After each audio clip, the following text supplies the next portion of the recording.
Comment éviter l'auto-sabotage? Comment éviter de ne pas réussir? Let's go! Hello, moi c'est Aurora, je suis italienne, je suis coach certifiée en leadership de soi et ma mission c'est d'aider les working girls comme toi à devenir des véritables girl boss, des femmes qui arrivent à unir un mindset de girl boss avec une image forte. Car yes, je suis convaincue que pour réussir à attirer à soi les bonnes personnes et les bons événements, il faille justement utiliser aussi l'image qui est un outil de développement personnel absolument sous-coté. Et c'est quand tu arrives à être authentique, quand tu arrives à exprimer vraiment ce que tu as dans tes tripes à l'extérieur, tu arrives à exprimer qui tu es à l'intérieur, c'est là où tu roules parce que tu arrives à être aligné. Et donc, c'est comme si les chakras s'ouvraient et tu allais attirer à toi de bonnes choses. Bienvenue sur ma chaîne. Si tu es nouvelle, abonne-toi tout de suite. D'ailleurs, si tu n'es pas nouvelle non plus, abonne-toi parce que parfois, il y a des gens qui me connaissent mais qui ne s'abonnent pas. Abonne-toi, c'est important de faire partie de cette belle communauté. Aussi, dis-moi dans les commentaires si tu souhaiterais des vidéos particulières, notamment sur l'univers de la girl boss, donc un univers un peu professionnel et en même temps très féminin. Et aussi, bien sûr, je t'invite à me mettre un pouce bleu tout simplement parce que comme ça, tu vas montrer à YouTube que ma vidéo vaut la peine d'être montrée à d'autres girl boss. Et abonne-toi aussi à mon Instagram. Mais j'ai aussi un cadeau pour toi. Yes, yes, yes, yes. Tu peux télécharger de façon absolument gratuite un PDF contenant les 7 pièces incontournables que toute girl boss devrait avoir dans sa garde-robe et tu trouveras le link de ça dans l'infobox juste en dessous de la vidéo. C'est gratuit, tu peux le faire. Mais rentrons dans le vif du sujet de cette vidéo. Comment éviter l'autosabotage? Celle-ci est la première vidéo des 2 vidéos, donc surtout mets-toi la cloche, comme ça tu ne rateras pas la prochaine vidéo qui va te donner un complément très important pour que tu puisses éviter de t'autosaboter. Mais déjà avant tout, on va définir ensemble qu'est-ce que c'est l'autosabotage. Peut-être ça t'est déjà arrivé de te dire j'ai pas de chance, je n'y arrive pas. Ou peut-être t'es aussi arrivé de vouloir très fort quelque chose. Par exemple, changer de job et donc devoir te présenter à des entretiens d'embauche. Et je sais pas pourquoi, je sais pas comment tu t'organises, mais tu arrives à ne pas avoir la chemise repassée ou à arriver en retard ou des choses comme ça. Et pourtant, tu as vraiment envie de changer de job et ce job-là te plaisait bien. C'est comme s'il y avait des forces qui opéraient contre toi. Donc, je vais te lire la définition pour qu'on soit d'équerre sur qu'est-ce que c'est l'auto-boycottage pour que tu puisses me dire, voilà, cette vidéo m'intéresse, elle est vraiment pour moi ou pas, et voilà. Et éventuellement aussi, pense à la transférer, à la partager avec d'autres girl boss qui ont cette espèce d'attitude d'auto-boycottage et tu sais qu'elles veulent vraiment réussir dans leurs objectifs, donc ça pourrait vraiment leur être utile. Qu'est-ce que c'est l'autosabotage? Officiellement, c'est une manière de s'interdire de réussir sa vie par un mécanisme inconscient en adoptant un masque d'arguments rationnels. Ça veut dire quoi? Ça veut dire que peut-être, si je reprends l'exemple de tout à l'heure de j'arrive en retard à l'entretien d'embauche, tu vas te dire ah bah oui mais il y avait tellement de trafic dans la rue, ah bah oui mais tu comprends il y a eu un accident de voyageurs, du coup le métro s'est arrêté pendant 1 heure, etc. Ton cerveau va trouver plein d'arguments rationnels qui peuvent être vrais, mais que peut-être tu aurais dû anticiper si vraiment tu t'es à ne pas t'auto-boycotter et à réussir. Du coup, on se met en échec par des comportements ou des actions. Bien sûr, ces comportements et ces actions, on n'en est pas conscient. On ne le fait pas exprès de ne pas calculer le bon temps. On ne le fait pas exprès de mettre sa chemise et s'apercevoir qu'elle est tachée de fond de teint de la dernière fois qu'on l'a utilisée. On ne fait pas exprès. Et pourtant, on le fait. Du coup, ça m'a semblé un peu important quand même de faire un point sur les causes. Pourquoi on a ces attitudes, ces comportements qui finalement vont à l'encontre de notre objectif même? Il y en a plusieurs. La première, c'est d'avoir des croyances limitantes.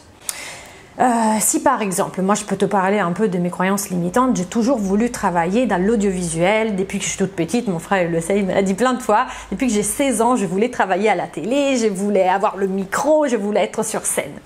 Mais on m'avait dit, surtout en Italie, hein, malheureusement, il y a cette croyance qui après peut correspondre aussi parfois à de la vérité, mais bref, moi ça m'a conditionné de façon négative, c'est qu'il y avait que des filles peu sérieuses qui travaillaient à la télé.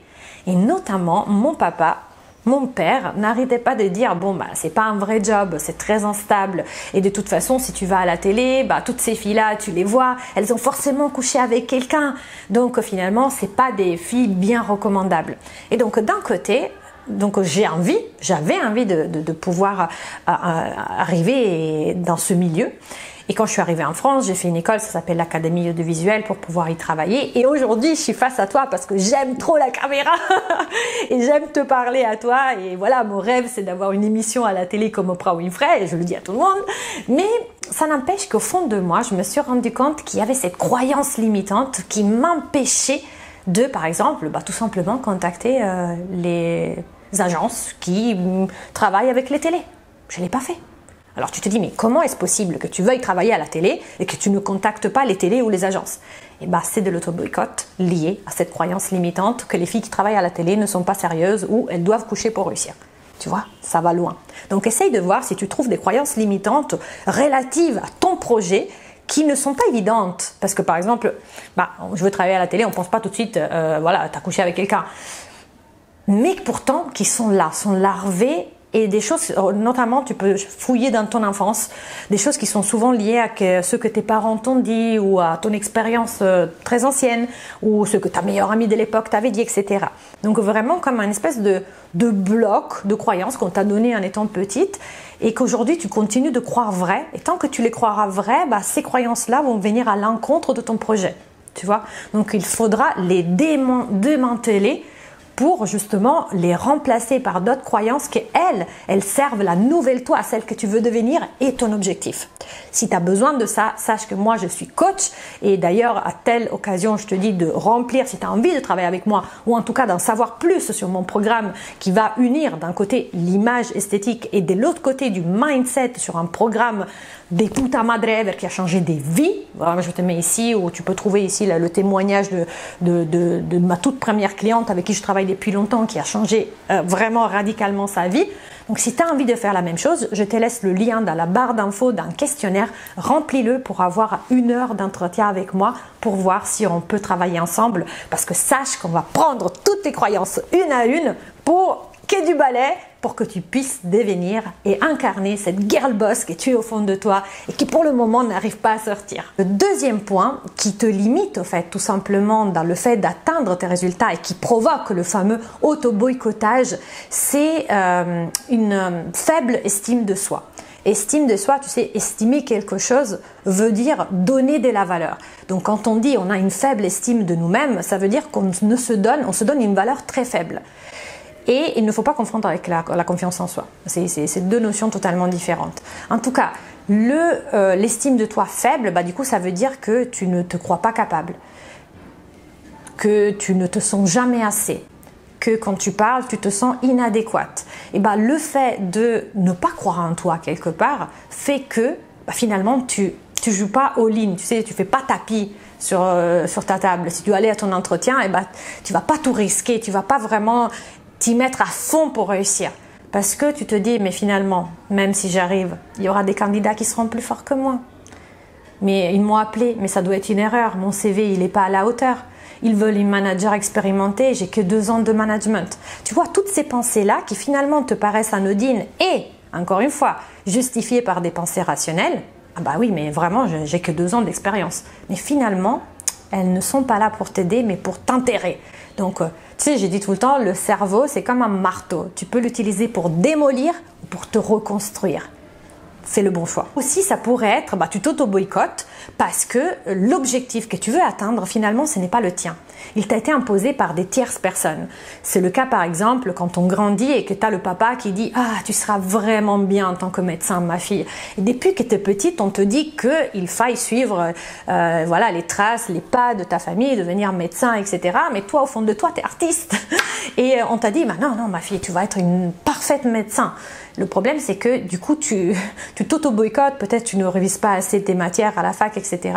Ou même dans le travail, bah, voilà, tu peux faire des bourdes si tu as déjà réussi à devenir médecin, tout simplement parce que ce n'est pas vraiment ton objectif. C'est un objectif qu'on t'a imposé. Mais le problème, c'est que tu l'as cru vrai à l'époque et maintenant, forcément, tu avances à reculons. Donc, fais très attention à ça. Quand tu n'arrives pas à faire quelque chose ou quand tu te plantes tout le temps sur la même chose, pose-toi quand même la question, est-ce que c'est vraiment ça que je veux? Est-ce que c'est mon vrai désir ou ça vient de l'extérieur, de la société, de ma famille, de mon mari, de mes enfants? Demande-toi ça. Il y a un autre point qui est vraiment une cause très, très, très importante de l'auto-boycottage, c'est la peur de l'échec. Pourquoi? Parce que tu as tellement peur de te planter que tu ne passes pas à l'action. Mais qu'est-ce qui se passe si tu ne passes pas à l'action? Tu ne passes pas à l'action parce que ton cerveau primitif, lui, il veut te protéger. Il se dit, nouveau, danger, waouh, danger de mort. Pourquoi? Parce qu'anciennement, quand on était des hommes dans les cavernes, si on sortait de la caverne, on faisait quelque chose sans tout le groupe qui était d'accord avec nous, qu'est-ce qu'il allait se passer? On allait se faire bouffer par les bêtes féroces. Mais aujourd'hui, cette nouveauté que tu peux ensouffler dans ta vie n'est pas là pour te mettre en danger de mort, mais pour pouvoir te faire grandir. D'ailleurs, tous ceux qui ont inventé les choses, je sais pas, l'Internet, il n'y avait pas Internet avant. S'ils s'étaient dit ça ne sera jamais possible, ils n'auraient pas essayé. Donc finalement, la peur de l'échec te met en échec avant encore d'essayer. Parce que concrètement, si tu n'essayes pas, tu ne pourras pas réussir. Donc ça, il faut faire très attention à ça aussi. Et ça, c'est une autre thématique très importante qu'on traite en coaching. Donc encore une fois, si tu veux en savoir plus sur mon coaching, remplis le questionnaire dans la barre d'infos. Il peut y avoir aussi des conflits internes. Les conflits internes, c'est quand tu veux quelque chose au fond de toi, mais on t'a appris que c'était pas spécialement... En fait, c'est comme si d'un côté tu le veux et de l'autre côté tu te sens pas à même de l'avoir ou tu sais pas si c'est bien. Voilà, tu te poses la question. Je veux ça, mais est-ce que c'est vraiment important? Tu sais, comme les femmes qui disent je veux réussir professionnellement, mais est-ce que c'est vraiment important d'avoir de l'argent? Tu vois? Donc là, il faudra aller rechercher. Donc c'est un conflit interne. Je veux de l'argent, mais je ne sais pas finalement, est-ce que je ne vais pas être superficielle si je veux trop d'argent? Et du coup, là, il faut aller creuser encore plus profondément dans les croyances limitantes liées à la gestion de l'argent. Mais tu vois, conflit interne, ça ne peut pas marcher. Et puis après aussi, parfois, on a peur de ne pas être à la hauteur des attentes que les autres ont envers nous. Donc c'est pas nous envers nous-mêmes, mais c'est on a peur de décevoir. Donc finalement, on n'ose pas parce que si on se plante, qu'est-ce qu'ils vont penser de moi? Donc ça, tout ça, c'est vraiment des choses qu'on adresse en coaching. Toutes ces peurs qui te obligent quelque part à t'auto-boycotter. Maintenant que tu sais tout ça, comment s'en sortir? Déjà, le premier point, c'est de mettre un stop. Ah, si j'avais su, si j'avais machin, si c'était comme ça. Tu sais, quand tu vois la période hypothétique, c'est-à-dire toutes les phrases qui commencent par si ça avait été comme ça, si j'avais eu ça, si j'avais eu de la chance, tous les si, non. Dis-toi que c'est si, c'est non en fait. Parce que finalement, dès que tu dis ça aurait pas dû être comme ça, finalement, dès que tu as du conditionnel dans ta phrase, ça va pas marcher. Parce que si ça a été comme ça, c'est que quelque part, ça devait être comme ça. Et finalement, là-dedans, Aujourd'hui, c'est quoi ta part des responsabilités? Arrête de dire oui, si c'était ça, ça aurait été les autres, si c'est la faute des autres. Dans la situation que tu as vécue, quelle était ta part de responsabilité? Et tu verras que même quand tu te dis j'ai été virée mais c'était une injustice, quelle est ta part de responsabilité? On n'est jamais noir ou blanc. Ça ne veut pas dire que tu étais fautive, mais qu'est-ce que tu aurais pu faire de différent? Et ça, ce n'est pas pour que tu t'auto-flagelles, mais au contraire pour que tu puisses apprendre de tes expériences et ne pas les réitérer dans le futur. Ensuite, c'est questionner sa culpabilité. Pourquoi on n'y va pas? Pourquoi je me sens coupable? Pourquoi je ne l'ai pas fait? Parce qu'on se dit, je suis arrivée en retard à l'entretien. Ah, comment je suis stupide, je suis vraiment débile. Pourquoi j'aurais dû prévoir, etc. Mais au lieu de t'arrêter là, essaye de creuser quelle est la peur qui était vraiment derrière. Quelle était la peur qui était derrière le fait que tu arrives à l'heure à l'entretien? Peut-être tu aurais dû affronter la personne, peut-être tu aurais pu avoir une possibilité d'avoir ce job. Et donc, il faut que tu te questionnes pour savoir, et parce que souvent, en fait, c'est pas conscient. parfois consciemment on veut quelque chose, mais inconsciemment on ne la veut pas. Et donc on a peur de choses, mais qui cachent quelque chose d'autre. Voilà, je ne sais pas si tu arrives à suivre, mais je ne me suis pas spécialement bien exprimée sur cette phrase. Mais l'idée, c'est que tu comprends que parfois, il y a toujours le conscient et l'inconscient. Et donc, quand tu vois qu'il y a quelque chose que tu n'arrives pas à faire, pose-toi la question sur quelle est la peur que j'avais vraiment derrière. Et ensuite, essaie de creuser quelles sont les raisons de cette peur. Parce que parfois, elles peuvent être des raisons que pour le moment, elles étaient encore inconscientes. Donc, il faut les faire sortir. Une fois que tu les fais sortir, tu prends conscience et là, tu peux les traiter. Tant que ça reste enfoui dans ton subconscient et inconscient, tu ne peux pas les traiter parce que tu ne sais pas que c'est ça la vraie raison, tu vois. Et c'est pour ça qu'un coach est là, pour te poser des bonnes questions, pour que tu puisses sortir les bonnes réponses tout simplement et te rendre compte. Et la prise de conscience, c'est vraiment le déclencheur au changement. Le troisième point, c'est sortir de la procrastination. Parce que finalement, parfois quand on ne veut pas trop, quand on s'auto-boycotte, c'est parce qu'on recule. Voilà, on avance à reculons, c'est-à-dire on recule. On avance en reculant, c'est-à-dire qu'on fait des choses mais on les fait pas jusqu'au bout, du coup finalement ça réussit pas, ou on procrastine, on ne donne jamais de date. Donc l'idée c'est quoi? Tu te fixes des dates dans le calendrier. Si tu as un projet, par exemple d'écrire un bouquin, tu te dis à telle date j'écrirai X pages ou 2 chapitres. Il faut vraiment que tu quantifies et surtout que tu mettes dans un calendrier. Et puis après, l'idée, c'est de faire la technique des petits pas. J'en ai déjà parlé dans d'autres vidéos. C'est quoi la technique des petits pas? C'est de ne pas te poser des objectifs trop grands. Si par exemple, tu dois écrire un bouquin, mais à chaque fois que tu te mets devant ton ordi, tu as le syndrome de la page blanche, tu es paralysé, tu sais pas comment faire. Si tu te mets dans ton calendrier, je vais écrire 40 pages, finalement, tu vas toi-même te mettre en échec. Donc la fois d'après, tu n'auras plus le courage de t'asseoir pour essayer d'écrire. Donc mets-toi, je vais écrire une page. Et tu vas démarrer comme ça. Et tu vas voir que le plus dur, c'est de mettre le pied à l'étrier. Mais une fois que tu as vu que ta page, tu l'as écrite, il n'y a pas mort d'homme. La fois d'après, tu te mettras un challenge un petit peu plus grand. Mais c'est vraiment petit pas par petit pas. Ne te mets pas des objectifs qui soient trop challengeants parce que sinon, ton cerveau va être en dissonance cognitive. Il va se dire, mais non, tu n'as jamais écrit de bouquin, tu ne peux pas écrire 40 pages. Et là, procrastination et tu ne vas jamais y arriver. Donc voilà. Le quatrième point, c'est d'avoir de la compassion et de la bienveillance avec soi-même. Car je me suis rendu compte que la première ennemie de mes propres objectifs, c'était moi-même. Je me parlais avec des mots qui étaient méchants. Je me parlais, mais t'es stupide, t'es bête, t'aurais jamais dû faire ça, mais quelle idiote. Quand on se parle comme ça, forcément, on se met dans une émotion négative. Et on ne peut pas mettre en place des actions positives quand on est sous l'emprise d'émotions négatives. Comment faire pour changer les émotions? Il faut qu'on trouve une pensée alternative. Si ma pensée c'est « je suis stupide », de cette pensée méchante ne peut pas sortir quelque chose de positif.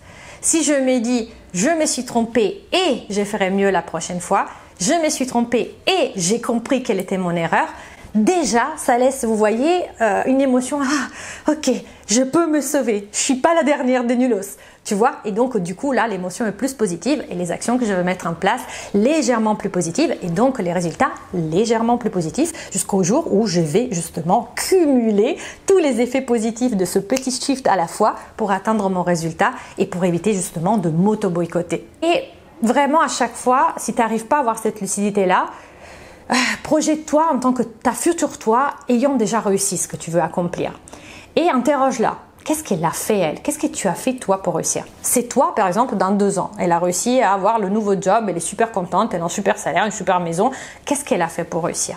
Tu vas voir qu'en faisant cet exercice, tu vas prendre du recul et automatiquement, tu vas avoir moins peur. Et comme tu as moins peur, tu vas beaucoup moins te auto-boycotter. Donc maintenant, je reviens un petit peu sur le premier point qui était reprendre ses responsabilités. Parce que je me rends compte que c'est pas très clair en l'état.